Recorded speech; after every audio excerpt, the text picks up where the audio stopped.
Problems, drawbacks, flaws, shortcomings.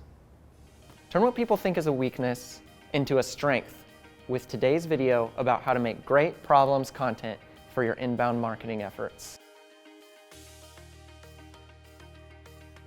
Hey, it's Austin from Impact, and today I want to talk to you about a type of content that will give your brand authority and draw people in from far and wide.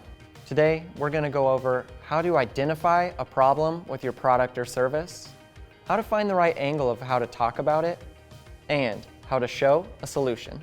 If you're familiar with us here at Impact, or you've read the book They Ask You Answer by Marcus Sheridan, you know that you need to write content about your problems. Why is this important? It'll set you up as an expert in your field when you're able to recognize issues and then work through them.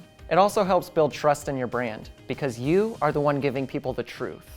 But how exactly do you create problems content?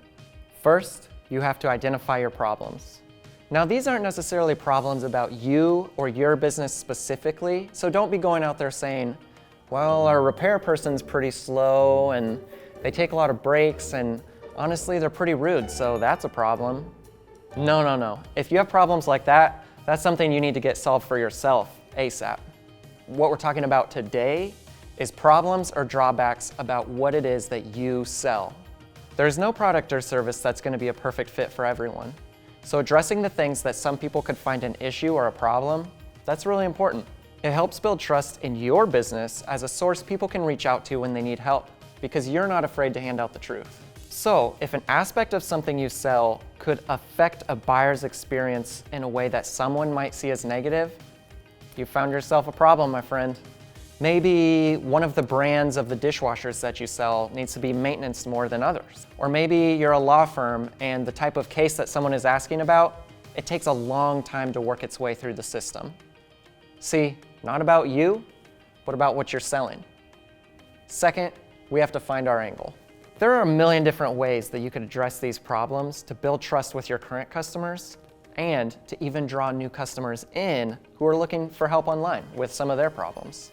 Now remember, a lot of consumers, they're going to be searching online with symptoms. So when you're able to have content on the symptoms of these problems, provide a diagnosis, and prescribe a solution of how to fix that problem, you have a perfect combination for a new customer. A lot of times, numbered lists can work well here. 10 things to avoid in the inspection of a new home. 5 reasons an Acme car engine can fail and what you can do to avoid them. Or you can go with a different approach, like the most common problems rookies have when starting physical therapy and how to avoid them. Why beginners struggle with IT setup and how you can breeze through it. Now you'll notice what a lot of these titles have that's crucial to this process, and that's a solution. So third, we need to show a solution. Not every single problem is going to have a perfect solution. That's okay. Even showing a way to make a problem less painful will put you ahead of your competitors. When you provide solutions to the problems you just listed, you're showing the customer that not only are you aware that there's problems, but you have the knowledge and the authority to mitigate them. This will give your buyers confidence in your brand. There we go. We identified the problem, we decided what angle to approach it at, and then we showed a solution.